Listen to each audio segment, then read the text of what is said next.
Hello, everyone. I am going to do something different. I just kind of want to talk about week 8 and the discussion topic. With that being, we're talking about comorbidity. So, a couple of different things with comorbidity, and then I put in then give an example of either or.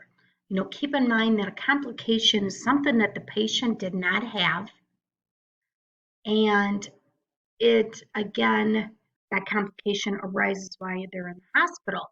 Where comorbidity is something the patient did have, wasn't having issues while they get admitted, and then at that point, the comorbidity becomes where it has to be treated in the hospital stay. So, some great articles, some great YouTube videos. I really enjoyed watching them.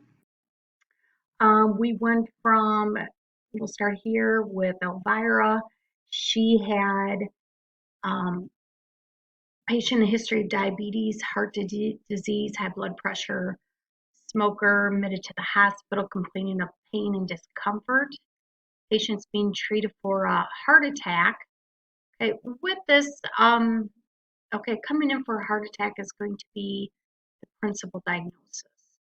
I would say in this instance that the diabetes, the heart disease, all of that is going to be a comorbidity because it's something that the patient does have. We also have here hypertension. This could be a comorbidity also, where they may have it under control and get admitted to the hospital for something else, and their blood pressure goes out of control. Depression and anxiety was a big one. A lot of you had that down. Um, a lot of times it depends. This could be get admitted for one thing, and good example here could lead to a heart attack. So you could get admitted for that. It could be a comorbidity. Um, it could also be a complication. Okay, so here we have a patient was admitted with strep throat. So as we kind of go through here, a lot of good information. DVT, family history, having passed. Blood clots can be caused by a lot of different things. So I thought this one was good too. If they develop the DVT, so here's the deal. Um, you know, they go in for a knee replacement. Okay, so Kristen, this is just a really good example of how do we look at it? Okay, they want it for a knee replacement, they get a blood clot. Okay, with no other background, I would say yes, complication. But if this patient here did have a past history of DVTs, then it would be a comorbidity. So that's kind of a really good example.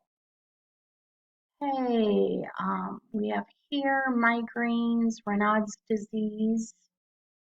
Did see a couple of that. We have rheumatoid arthritis, um, which again, patient's immune system is attacking your healthy joints. Interesting here that it can also cause weight gain. See that? We have the flu, which I'm surprised in reading through these that nobody had anything with the coronavirus. I'm sure there's probably not a whole lot of things out there, but just look at all the complications that do come from COVID. There is a lot. Um, not only complications, but if somebody has a comorbidity, they have COPD. If they have something, they just go into the hospital with COVID. And then one of these other ailments or diagnoses that they've had also starts to act up, which again could increase their hospital stay by 7 days. So, a lot of good things here. We have a Crohn's disease, which again could cause anxiety and depression. We have bipolar, again, another depression and anxiety. Flu, once again, great example too. So going through these, just kind of understanding, it's hard to say, hey, is it a complication or is it a comorbidity?